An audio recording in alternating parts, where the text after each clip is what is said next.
Mesdames, Mesdemoiselles, Messieurs, bonjour. Bien, vous connaissez pratiquement tout le programme de Sport Loisirs. Nous sommes effectivement à Fourqueux où se dispute en ce moment l'Open de France féminin. Fourqueux est situé à une trentaine de kilomètres de Paris. Vous avez peut-être suivi notre émission hier, Sport 3. Notre invitée était la très jolie Marie-Laure de Lorenzi de Tailla. Hier, au départ de la troisième journée, elle avait 12 coups de retard.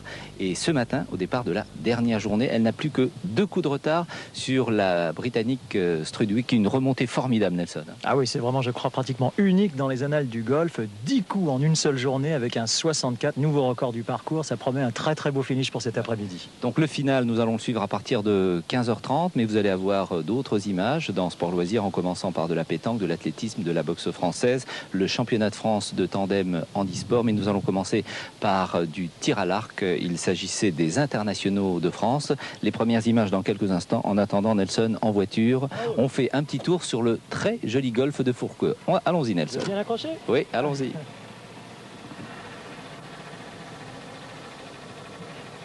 Accélère.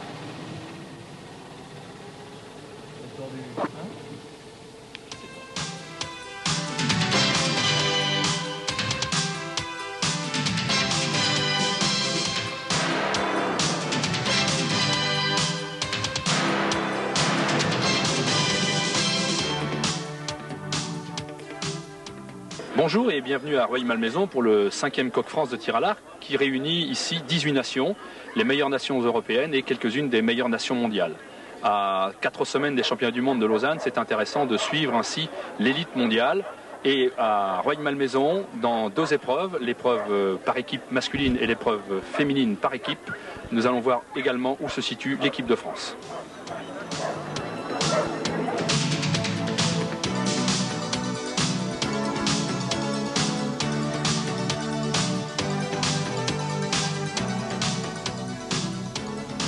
Alors le règlement est relativement simple, 3 archers par équipe et chaque équipe dispose de 2 minutes 30 pour tirer une volée qui compte 9 flèches. 3 flèches par archer, 3 x 3, 9.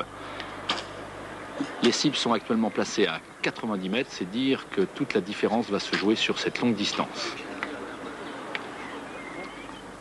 Alors sur le pas de tir, nous avons équipe première, là-bas. C'est l'équipe du RSS. C'est elle qui avait fait le meilleur score en demi-finale et qui est donc placée sur le pas de tir avec la cible numéro 1. Ensuite, la Belgique. En 3e position, la France. Elle avait très bien marché dans les demi-finales, terminant avec le 3e meilleur total. Et puis ensuite, la Suède. En 5e position, l'Allemagne. En 6e, la Norvège.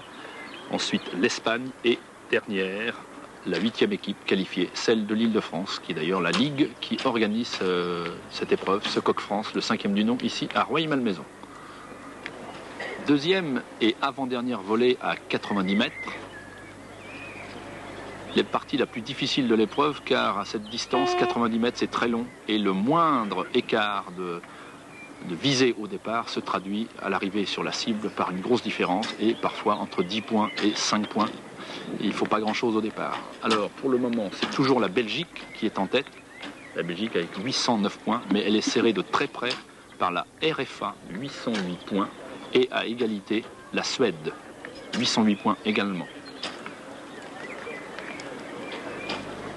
18 nations étaient présentes ici à Rueil-Malmaison. C'est l'élite européenne, car il manque chez les hommes la Corée et les États-Unis.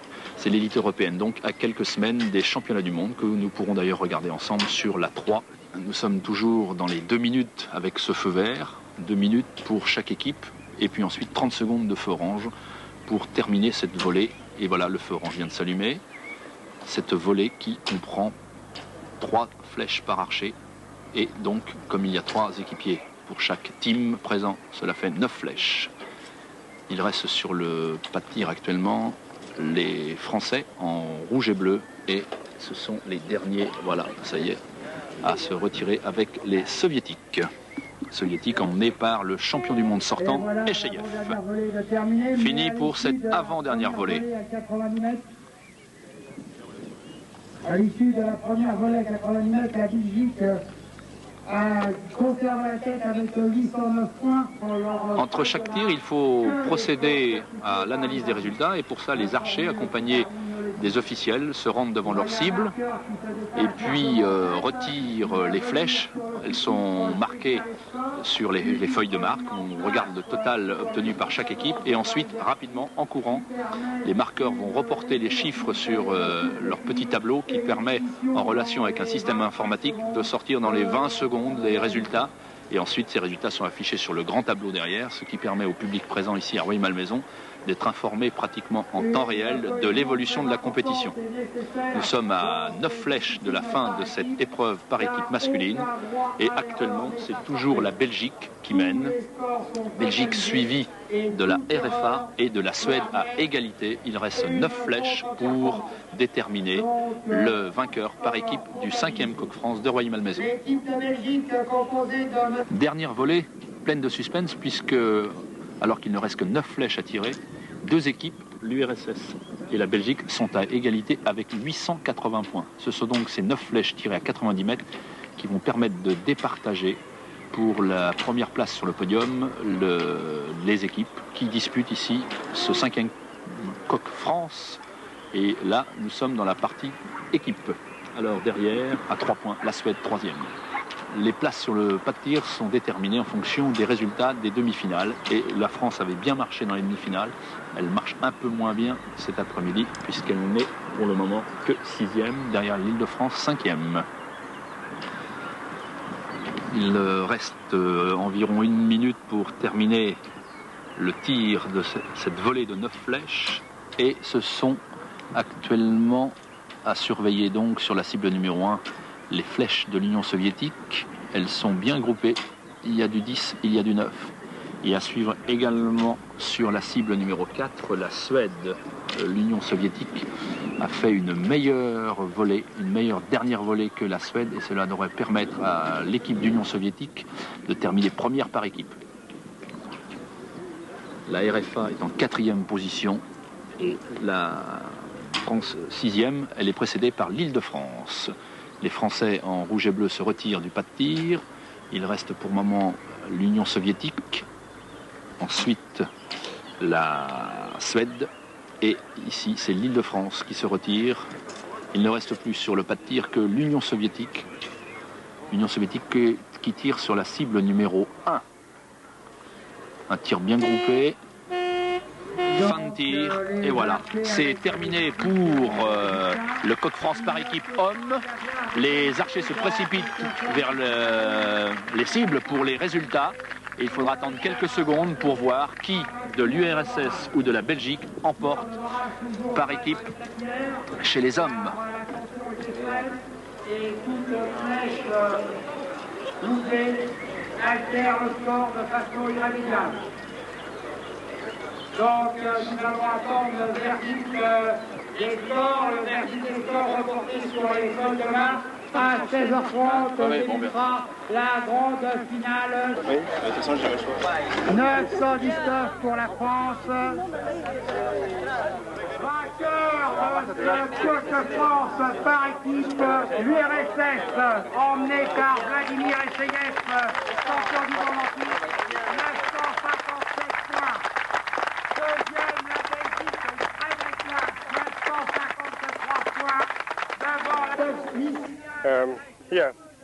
L'équipe soviétique qui termine première par équipe, Esseyev qui est le champion du monde sortant est très content. 5e, c'est un bon résultat? C'est un très très bon résultat. On est très content, surtout qu'il y a l'URSS, je pense qu'on ne pouvait pas la battre, la Belgique non plus, la RFA. Il y avait peut-être la 4e place où on pouvait jouer, mais on s'est très bien débrouillé. Oui. Mais là, le Coq France, finalement, c'est à peu près un niveau de championnat d'Europe? C'est, je dirais, oui, un niveau de championnat d'Europe, puisqu'il y a la plupart des équipes européennes, les plus fortes en plus. Donc on peut dire que c'est du niveau du championnat d'Europe, oui. Vous avez eu une petite incertitude ce matin parce que vous avez un moment cru que vous n'étiez pas qualifié pour la phase finale? Ben, moi personnellement j'en étais un peu près sûr par rapport au score que j'avais vu de marquer sur les autres feuilles. Bon, il s'est avéré qu'on nous avait dit qu'on n'était pas qualifié et le Danemark s'était trompé de 10 points, donc on s'est trouvé qualifié. Un excellent résultat pour l'équipe de Belgique?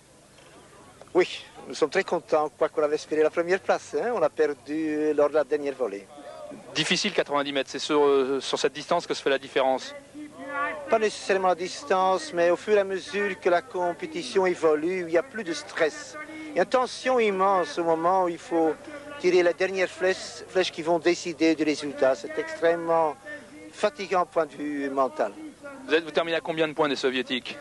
Oh, je n'ai pas encore vérifié le tableau de marque, je peux voir. 4 points. 4 points, ça ne veut rien dire, n'est-ce pas? Mais c'est 4 points et c'est une différence. On était en égalité avec eux. Il y avait la volée précédente, égalité. On perd la première place avec une seule volée. Et ça fait partie du sport. Un petit peu déçu ou pas de la performance? Ben, déçu, ouais, un petit peu quand même, quoi. Ce matin, vous aviez fait un excellent résultat en demi-finale. Vous êtes rentré 3e au point de vue total. Et puis là... Ben, ce matin, ouais, demi-finale, ça serait bien passé. On a très bien tiré. Cet après-midi, c'était largement moins bien, quoi. À quoi vous attribuez cette petite contre-performance? Je sais pas, on a un peu mal abordé le vent. Il y a eu un petit peu de vent. On a eu un petit temps à réagir et on a perdu quelques points là, surtout. Parce qu'effectivement, vous avez eu des volées qui étaient groupées, par exemple, en bas. En bas, à droite. Mais ouais, on a perdu beaucoup de points à cause de ça, quoi. Un peu long à réagir sur quelques volées, alors que ce matin, on était dedans tout de suite, quoi. Et à quelques semaines des championnats du monde, c'est une bonne préparation? Moi, je crois que ce qu'il faut garder, c'est la demi-finale de ce matin, quoi. Et puis travailler un petit peu jusqu'à là.